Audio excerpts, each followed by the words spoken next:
Assalamualaikum student. Today we are going to start chapter number 2.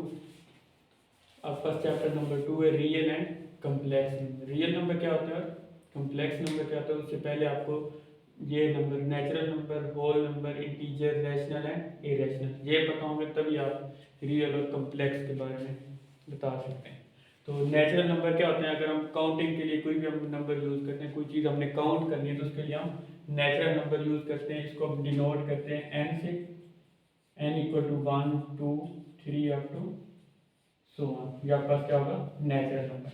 अगर आप इसी natural number में जीरो ऐड कर देंगे तो ये आपके पास क्या होगा, होल नंबर। इसको हम w से डिनोट करते हैं 0 1 2 3 अप टू सो ऑन। ये आपके पास क्या होगा, होल नंबर। नेक्स्ट है आपके पास इंटीजर्स का, सेट ऑफ इंटीजर्स को हम डिनोट करते हैं v से, और इसमें आपके पास जीरो होती है, पॉजिटिव इंटीजर्स होते हैं, sorry positive integer and negative integer. 0 plus minus 1 plus minus 2 plus minus 3, ये आपके पास क्या होगा, set of integers. Rational number क्या होते हैं, इरेशनल। रैशनल नंबर को आप डिनोट करते हो क्यू से। ऐसे नंबर जिनको हम पी ओवर क्यू फॉर्म में लिख सकते हैं वो क्या होता है आपके पास, rational number such that PQ belongs to set of integers and Q is not equal to 0। ये क्यों कहा हुआ है कि Q is not equal to 0, क्योंकि अगर आप यहाँ पे P ओवर Q की वैल्यू 0 पुट करेंगे, सपोज P की वैल्यू आपके पास 3 है, 3 ओवर जब 0 आप पुट करेंगे तो समथिंग ओवर 0 इन्फिनिटी होती है, जो कि आप डिफाइन नहीं कर सकते। इस वजह से इन्होंने कहा है कि Q is not equal to 0। अब नेक्स्ट आपके पास है इरेशनल नंबर। क्या होता है, इरेशनल नंबर को हम डिनोट करते हैं Q प्राइम से। ऐसे नंबर जिनको हम P ओवर Q फॉर्म में नहीं लिख सकते वो क्या होता है आपके पास, irrational number. X is not equal to P over Q such that PQ belong to set of integers and Q is not equal to 0। Irrational क्या होते हैं, ऐसे नंबर जिनको P ओवर Q फॉर्म में नहीं लिख सकते वो आपके पास क्या होते हैं, irrational number. Where P and Q belong to set of integer. P और Q क्या होंगे आपके पास, ये नंबर होंगे सारे, मतलब कि आपके पास स्क्वायर रूट में कोई भी नंबर नहीं होगा, क्योंकि जी में सारे नंबर कौन से हैं, 0 है, 1 है, 2 है, 3 है, -1 -2 एंड -3। तो इसमें कोई ऐसा नंबर नहीं है जिनका स्क्वायर रूट हो, तो सारे number P Q belong to Z में से होंगे। नेक्स्ट हमने एक्सरसाइज में भी इस तरह चेक करना है कि कौन सा नंबर रैशनल है और कौन सा इरेशनल। अब सेट ऑफ रियल नंबर क्या होता है, अब आपको पता चल गया कि रैशनल नंबर क्या होता है, इरेशनल क्या होता है, और रियल नंबर क्या होता है। Real number union of rational and irrational number is called real number. अगर आप रैशनल और इरेशनल नंबर का यूनियन लेंगे तो आपके पास क्या आ जाएगा, एक रियल नंबर आ जाएगा। अभी जो आपने बताया कि रैशनल और इरेशनल क्या होता है, रैशनल नंबर जिनको P ओवर Q फॉर्म में लिख सकते हैं वो आपके पास क्या होते हैं, rational number.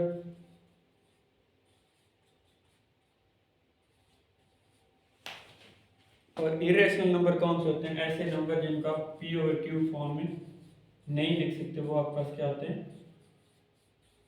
Irrational. Such that P Q belong to G and Q is not equal to 0। ये अगर आपको इस तरह नंबर लिखा हुआ 3 स्क्वायर रूट ओवर 2, क्या ये रैशनल है या इरेशनल है, आपने चेक करना है। तो ये देखिए 3 स्क्वायर रूट क्या है आपके पास, ये P Q G से बिलोंग करना चाहिए, कंडीशन ये है, लेकिन यहाँ पे क्या 3 स्क्वायर रूट G में से है नहीं है, क्योंकि G इंटीजर कौन से होते हैं, 0 1 2 3 -1 -2 up to so on.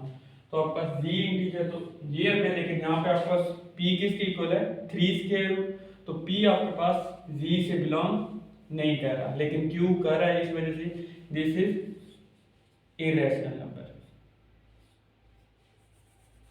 Belong to irrational number. अगर आपके पास इस तरह नंबर लिखो है 2/5, अब देखिए 2 कहाँ से बिलोंग कर रहा है, सेट ऑफ इंटीजर में से और 5 भी सेट ऑफ इंटीजर, क्योंकि अगर आप इसको आगे लिखेंगे 1 2 3 4 5 तो 5 कौन से होगा, सेट ऑफ इंटीजर। तो इसकी डेफिनेशन भी यही है कि ऐसा नंबर जिसको आप पी ओवर क्यू फॉर्म में लिख सकते हैं और पी क्यू बिलोंग करना चाहिए सेट ऑफ इंटीजर में से, वो क्या होगा आपके पास, रैशनल नंबर। तो ये बिलोंग करेगा सेट ऑफ रैशनल नंबर।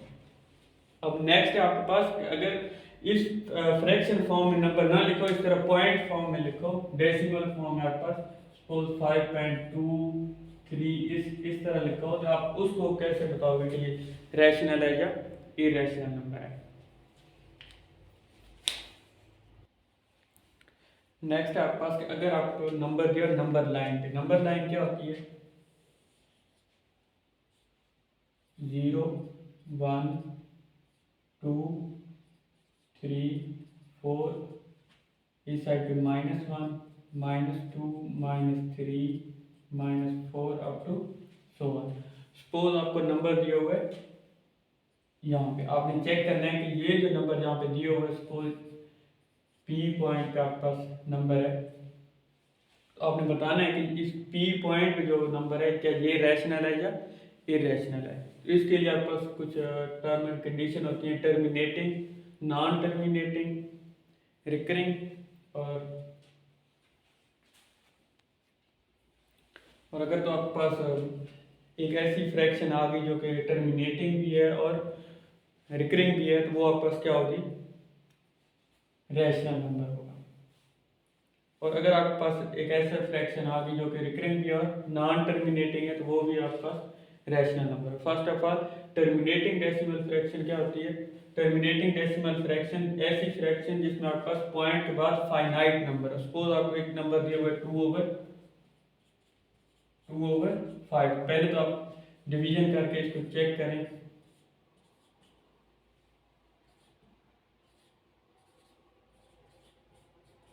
अब देखें पॉइंट के बाद कितने डिजिट है, एक ही डिजिट है जिसको आप कहते हो 0.4। तो पॉइंट के बाद ऐसे डिजिट अगर आप पॉइंट के बाद जिनको काउंट कर सकते हैं, तो वो आपके पास क्या होगा, टर्मिनेटिंग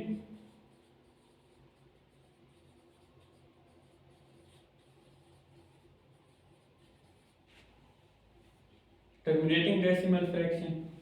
अगर तो आपके पास पॉइंट के बाद ऐसा नंबर आ रहे हैं जिनको आप काउंट नहीं कर सकते, वो आपके पास क्या होगा, नॉन टर्मिनेटिंग। सपोज आपके पास 4/7 है, 4/7 इसको आप डिवाइड करके चेक कर लें, 4 डिवाइड बाई 7 0.35 50 0 49 10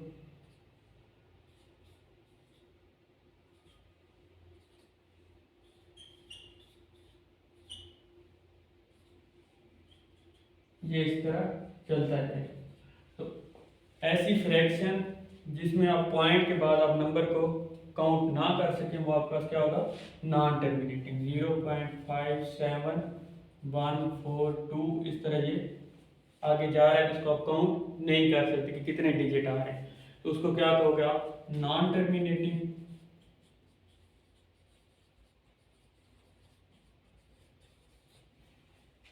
ऐसी फ्रैक्शन जिसमें पॉइंट के बाद आपके पास फाइनाइट नंबर हो, फाइनाइट मीन जिनको आप काउंट कर सकते हैं, तो वो क्या होगा आपके पास, टर्मिनेटिंग डेसिमल। ऐसी फ्रैक्शन जिसमें पॉइंट के बाद आपके पास इनफाइनाइट नंबर हो जिनको आप काउंट नहीं कर सकते, वो क्या होगी, नॉन टर्मिनेटिंग। अब यहाँ देखिए टर्मिनेट मीन क्या होता है, खत्म हो जाना। तो पॉइंट के बाद आपके पास नंबर इतनी है जो कि खत्म हो रहे हैं, पॉइंट के बाद एक ही नंबर है, खत्म हो गया, नेक्स्ट कोई नंबर नहीं है, तो ये आपके पास क्या होगी, टर्मिनेटिंग डेसिमल। अगर पॉइंट के बाद नंबर खत्म नहीं हो रहे, आगे चलते जा रहे हैं, वो क्या होगी, नॉन टर्मिनेटिंग। फिर नेक्स्ट आपके पास आ जाती है रिकरिंग, या जिसको आप रिपीटिंग नंबर, जो है जिसमें आपके पास नंबर रिपीट हो रहे हैं, वो आपके पास क्या होगी, रिकरिंग या रिपीटिंग। रिकरिंग कौन से होते हैं, ऐसे नंबर जो पॉइंट के बाद रिपीट हो रहे हैं। सपोज आपके पास 2/9 दिया हुआ है, इसको आप डेसिमल फॉर्म में चेंज करें, 2/9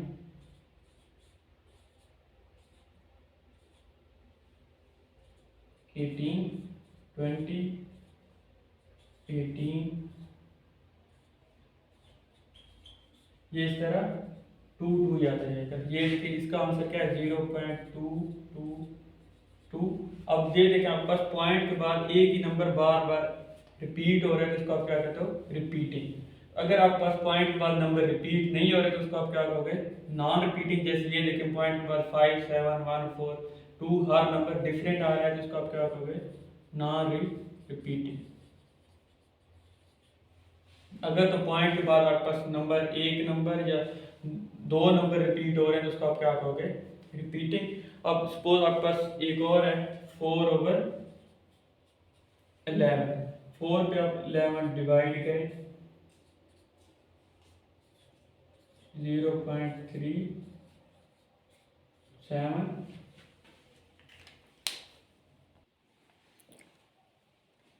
अब अपने 4 पे डिवाइड किया 11 को 0 पॉइंट क्या है 36।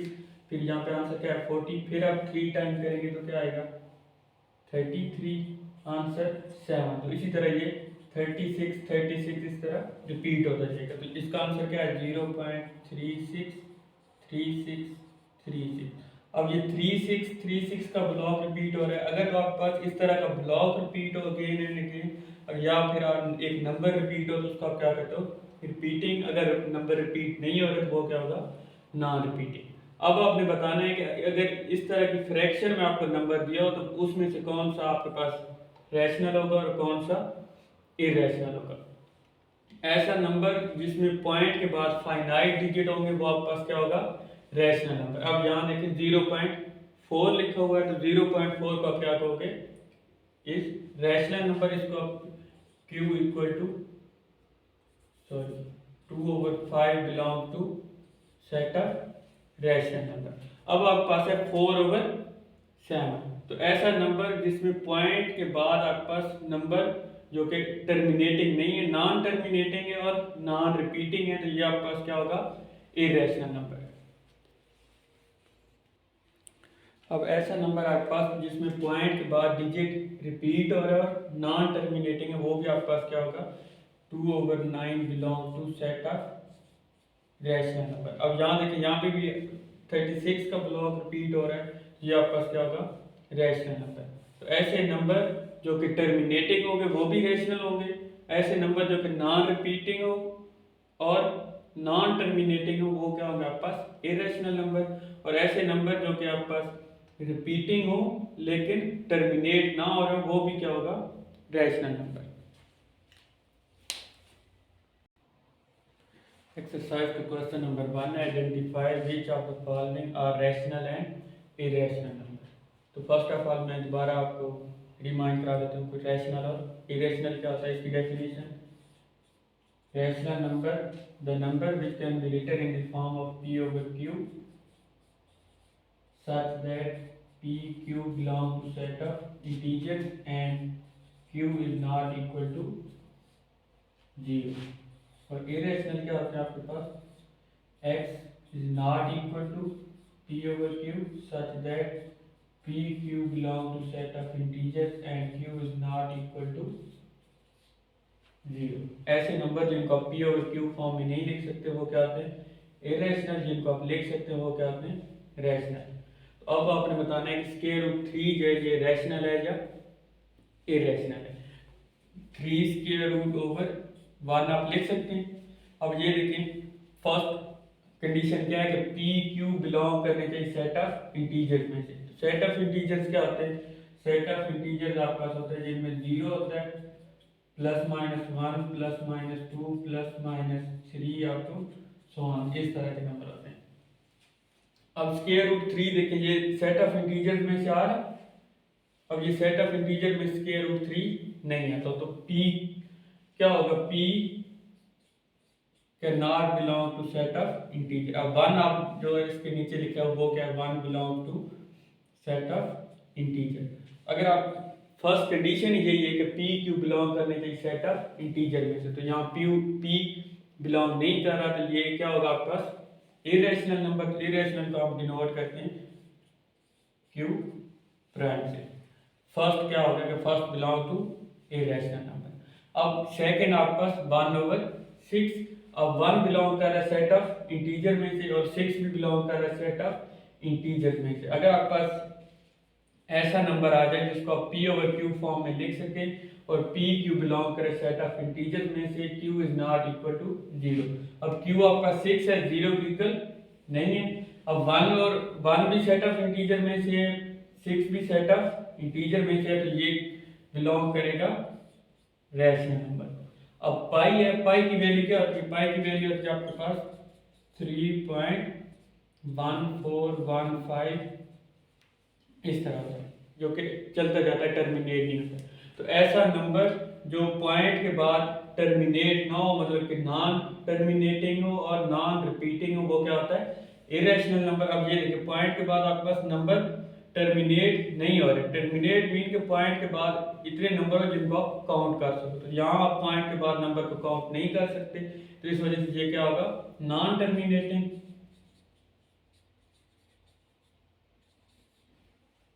और नॉन रिपीटिंग क्या होता है कि पॉइंट के बाद नंबर आपके पास रिपीट ना हो रहे हो, तो वो क्या होता है? Non repeating. तो ऐसा नंबर जो कि नॉन टर्मिनेटिंग और नॉन रिपीटिंग हो, वो बिलोंग करता है सेट ऑफ इरेशनल। तो क्यू बिलोंग कर पाई बिलोंग करेगा सेट ऑफ इरेशनल। अब 4 पार्ट आपके पास 15/2। अब 15 देखिए सेट ऑफ इंटीजर में से बिलोंग कर रहा है और 2 भी सेट ऑफ इंटीजर में से बिलोंग कर रहा है। तो पी क्यू अगर दोनों बिलोंग करते हैं सेट ऑफ इंटीजर में से और Q is not equal to 0, तो वो आपके पास क्या होता है? Rational number. तो ये क्या होगा? Rational number. अब नेक्स्ट 5 पार्ट आपका 7.25। 7.25 अगर आप इस डेसिमल फॉर्म में इसको आपने रिकॉग्नाइज करना है, क्या ये टर्मिनेटिंग है या नॉन टर्मिनेटिंग? टर्मिनेटिंग कौन सा होता है? जिसमें आपके पास पॉइंट के बाद फाइनाइट नंबर जिनको आप काउंट कर सकते हैं। अब ये देखो पॉइंट और कितने नंबर है? 1 है, 2, आगे कोई नंबर नहीं है जिनको आप काउंट कर सकते हो। ये कौन सी फ्रैक्शन है आपके पास? Terminating fraction. और टर्मिनेटिंग फ्रैक्शन क्या होती है? वो रैशनल नंबर होते हैं। तो ये आपके पास क्या होगा?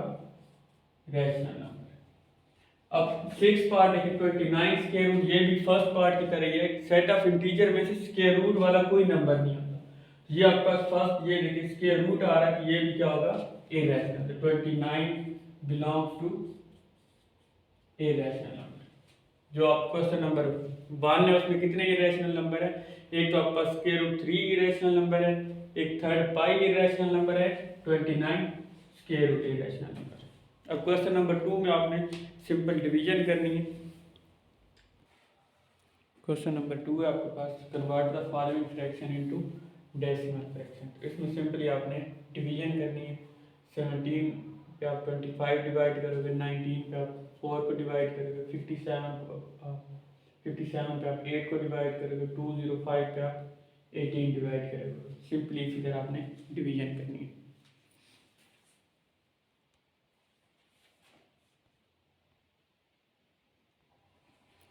क्वेश्चन नंबर 3 है आपके पास, which of the following statements are true and which are false. First part है 2/3 इज एन इरेशनल नंबर। क्या ये इरेशनल नंबर है या रैशनल नंबर है? आपने बताना है कि ये स्टेटमेंट ट्रू लिखी हुई है या फॉल्स। ये स्टेटमेंट फॉल्स है, क्योंकि रैशनल इरेशनल की क्या डेफिनेशन होती है? Q prime x is not equal to P over Q such that P Q belongs to set of integers and Q is not equal to 0। अब ये देखिए आपके पास P कहाँ से बिलोंग कर रहा है? G से बिलोंग कर रहा है, क्योंकि G में कौन से इंटीजर्स होते हैं? G इक्वल होता है आपके पास 0 +- 1 +- 2 +- 3 अप टू सो ऑन। 2 भी बिलोंग कर रहा है G से, 3 भी G से बिलोंग कर रहा है। तो ऐसा नंबर जो P/Q फॉर्म में लिखा और PQ बिलोंग है सेट ऑफ इंटीजर में से, तो वो क्या होता है आपके पास? Rational number. लेकिन यहाँ पे क्या लिखा हुआ है? 2/3 इज एन इरेशनल नंबर। ये आपके पास क्या होगी? False statement. अब नेक्स्ट आपके पास pi is an irrational number. Pi की वैल्यू क्या होती है? पाई इक्वल होता है आपके पास 3.14159 something up to so on. तो ये ऐसी फ्रैक्शन जहाँ पॉइंट के बाद आपके पास नंबर टर्मिनेट ना हो रहे हो और रिपीट भी ना हो रहे हो, तो वो क्या होती है? Irrational number. आप पाई की भी यही वैल्यू है, तो पाई के बाद पॉइंट के बाद जो पाई में नंबर आ रहे हैं, पाई की जो वैल्यू है आपके पास पॉइंट के बाद नंबर वो टर्मिनेट नहीं हो रही। टर्मिनेट क्या होता है, पॉइंट के बाद नंबर को आप काउंट कर सको, लेकिन यहाँ पे आप काउंट नहीं कर सकते। ये क्या होगी, नॉन टर्मिनेटिंग, और रिपीट भी नहीं हो रहा है क्योंकि हर नंबर डिफरेंट आ रहा है। ये 1 है, 4 है, फिर 1 5 आ रहा है। तो ये आपके पास क्या है, non terminating and non repeating. ऐसा नंबर जो कि नॉन टर्मिनेटिंग हो और नॉन रिपीटिंग हो वो क्या होता है, इरेशनल। तो ये क्या लिखा हुआ है, पाई इज एन इरेशनल नंबर, तो ये स्टेटमेंट ट्रू है। अब 1/9 इज टर्मिनेटिंग फ्रैक्शन, क्या ये ठीक लिखा हुआ है या गलत? कि टर्मिनेटिंग फ्रैक्शन है मतलब कि अगर आप उसको डेसिमल फॉर्म में चेंज करते हो तो पॉइंट के बाद फाइनाइट नंबर आते हैं। तो 1/9 को आप चेक करें।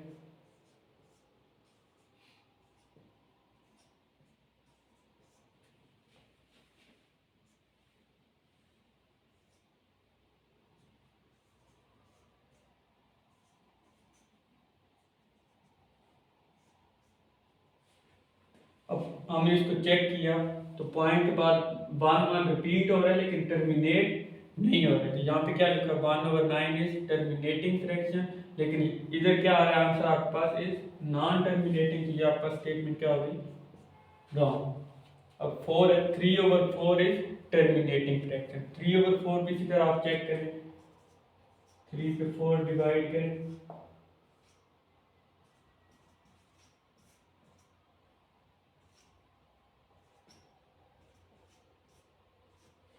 अब देखिए पॉइंट के बाद कितने डिजिट आ रहे हैं, 7 और 5, जिनको आप काउंट कर सकते हो। तो ऐसी फ्रैक्शन जिसमें आप पॉइंट के बाद डिजिट को काउंट कर सकते हो वो क्या होती है, टर्मिनेटिंग फ्रैक्शन। तो ये इसका आंसर क्या आ रहा है, 0.75 मीन का पॉइंट के बाद नंबर को काउंट कर सकते हो, तो वो क्या हो गया आपके पास, टर्मिनेटिंग फ्रैक्शन। अब आपके पास आ जाता है 4/5 इज रिकरिंग फ्रैक्शन, जिसको आप क्या कहते हो, रिपीटिंग। तो आपने चेक करना है 4 पे अगर आप 5 को डिवाइड करो तो जो आपके पास पॉइंट में आंसर आ रहा है क्या वो इसी तरह रिपीट हो रहा है।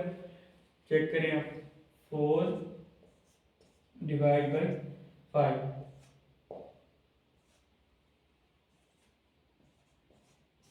ये तो यहाँ पे खत्म हो गया। पॉइंट के बाद एक ही नंबर आ रहा है, एक तो रिपीट कोई भी नंबर और नहीं हो रहा, तो ये क्या होगा आपके पास, नॉन रिकरिंग, जिसको आप नॉन रिपीटिंग हो गया। तो ये आपके पास क्या है, wrong statement. Question number 5। Question number 4 में सिंपली आप लोग ने जो नंबर दिया उसको नंबर लाइन पे शो करवाना है, वो हम नहीं कर रहे। क्वेश्चन नंबर 5 है, give a rational number between 3/4 and 5/9। तो अगर तो आपने किसी भी चीज़ का आपने बिटवीन उसका मिड फाइंड करना है, तो दोनों को आप ऐड करते हो, इन दोनों को आप ऐड करोगे, डिवाइड बाई 2 करोगे तो उनका बिटवीन रैशनल नंबर आ जाएगा। अब ये दोनों रैशनल नंबर है, आपने इनके दरमियान वाला रैशनल फाइंड करना है, तो दोनों को आप ऐड करोगे, डिवाइड बाई 2 करोगे। सम ऑफ नंबर, पहले इनका आप सम करें, सम ऑफ रैशनल नंबर 3/4 प्लस 5/9, इनका एलसीएम क्या आएगा, 36। एलसीएम कैसे सॉल्व करते हैं, अगर आपने ये वाली टर्म सॉल्व करनी है तो इसका क्या मेथड होता है, आपने 3/4 लिखना है, मल्टीप्लाई है जो भी आपका एलसीएम है। अब 9 3 27 प्लस, अब आपने इसको सॉल्व करना है, 5/9 मल्टीप्लाई बाय 36, आंसर क्या है 20, 47/36। अब हमने इनके दरमियान नंबर फाइंड करना है, rational number between 3/4 and 5/9। Rational number between 3/4 and 5/9, तो उसका क्या मैथड है, आपने इनका जो आंसर आया सम का, उस पर आपने 2 को डिवाइड कर देना है। 47/36 डिवाइड बाई 2, तो आंसर क्या है 47/72। तो जो इन दो नंबर के बिटवीन रैशनल नंबर है वो क्या है, 47/72। क्वेश्चन नंबर 6 है आपके पास, express the following recurring decimal as a rational number p/q where p q are integers and q is not equal to 0। Recurring decimal क्या होता है, जिसमें आपके पास एक नंबर या एक दो नंबर का ब्लॉक आपके पास इनडेफिनेट टाइम रिपीट हो रहा है। अब यहाँ पे आप फर्स्ट पार्ट है 0.5, इसके ऊपर बार है, इसका मतलब 5 आपके पास इनफाइनाइट टाइम रिपीट हो रहा है। तो हम लेट करेंगे, लेट x इक्वल टू 0.5। अब 5 बार बार रिपीट हो रहा है, तो हम इसको लिख सकते हैं x इक्वल टू 0.555। इसको आप कर दें इक्वेशन नंबर 1। अब अगर तो आपके पास जो इक्वेशन नंबर 1, ये देखिए यहाँ पे एक ही नंबर रिपीट हो रहा है। अगर एक नंबर रिपीट हो रहा है तो आप इक्वेशन 1 को बोथ साइड 10 से मल्टीप्लाई करोगे। अगर आपके पास दो नंबर का ब्लॉक रिपीट हो रहा है, मीन के जहाँ पे अगर लिखा होता 5 1, तो इसको आप कैसे लिखते 5 1 5 1 और 5 1। इस तरह 5 1 का ब्लॉक बार बार रिपीट होता है। लेकिन यहाँ पे क्या सिर्फ आपके पास 5 है। अगर एक ही नंबर आपके पास रिपीट हो रहा है तो उसका मतलब आप इक्वेशन नंबर 1 को 10 से बोथ साइड डिवाइड करोगे। अगर एक दो नंबर रिपीट हो रहे हैं फिर आप 100 से करोगे। अगर तीन नंबर का ब्लॉक रिपीट हो रहा है फिर आप 1000 से करोगे। तो अब एक ही नंबर 5 रिपीट हो रहा है, सो 10 मल्टीप्लाई बाय बोथ साइड। एक ही नंबर रिपीट हो रहा है तो आप 10 को दोनों साइड पे मल्टीप्लाई करोगे। 0.555 multiply by 10, 10x equal to 5.555। इसको आप इक्वेशन नंबर 2 कर दोगे। अब आपने इक्वेशन 2 में से आपने इक्वेशन नंबर 1 को माइनस करना है। Subtract equation 1 from equation 2।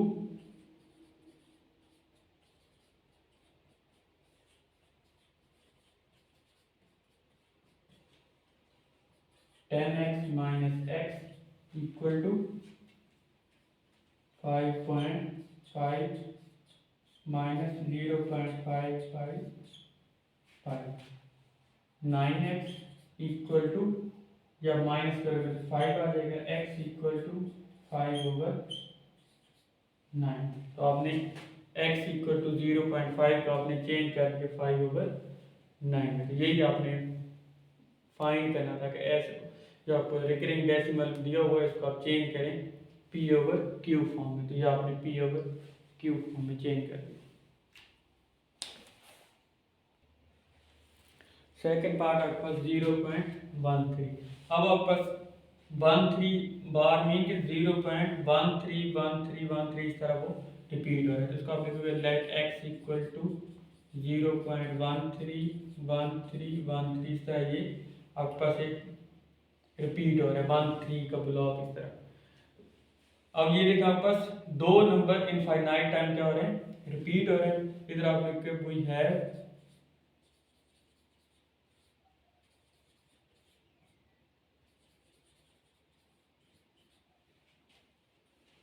13 repeated infinitely।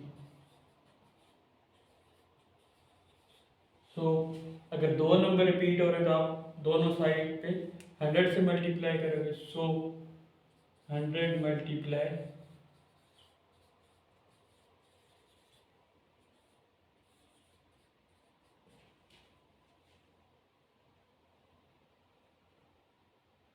100 multiply both side by equation 1। आपने इक्वेशन 1 से आपने 100 को दोनों साइड पे मल्टीप्लाई करना है।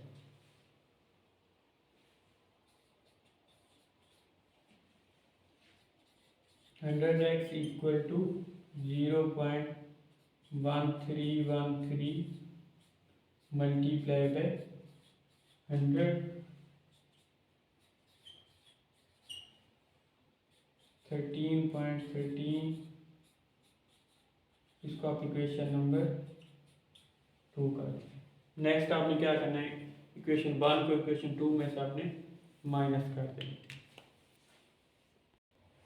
अब आपने क्या करना है, subtract equation 1 from equation 2।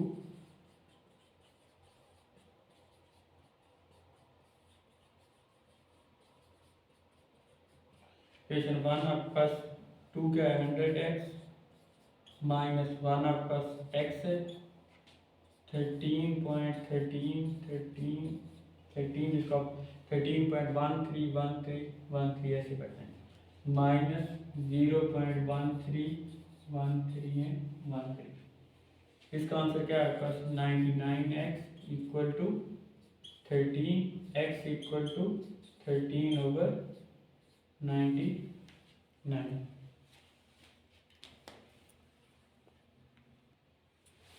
Third part आपके पास 0.67 आपके पास इनफाइनाइट टाइम रिपीट हो रहा है लेट x इक्वल टू 0.676767। अब 6 7 का ब्लॉक बार बार रिपीट हो रहा है इसको इक्वेशन नंबर 1 का। तो अब 2 डिजिट आपके पास रिपीट हो रहे हैं तो बोथ साइड पे आप 100 से डिवाइड कर मल्टीप्लाई करोगे 100 multiply by x 0.676767 multiply by 100 answer क्या है 67.6767 इसको आप इक्वेशन नंबर 2 कर दोगे 100x इक्वल टू दिस। अब इक्वेशन 1 को आपने इक्वेशन 2 में से माइनस कर देना सब्ट्रैक्ट 2 फ्रॉम 1 फ्रॉम 2।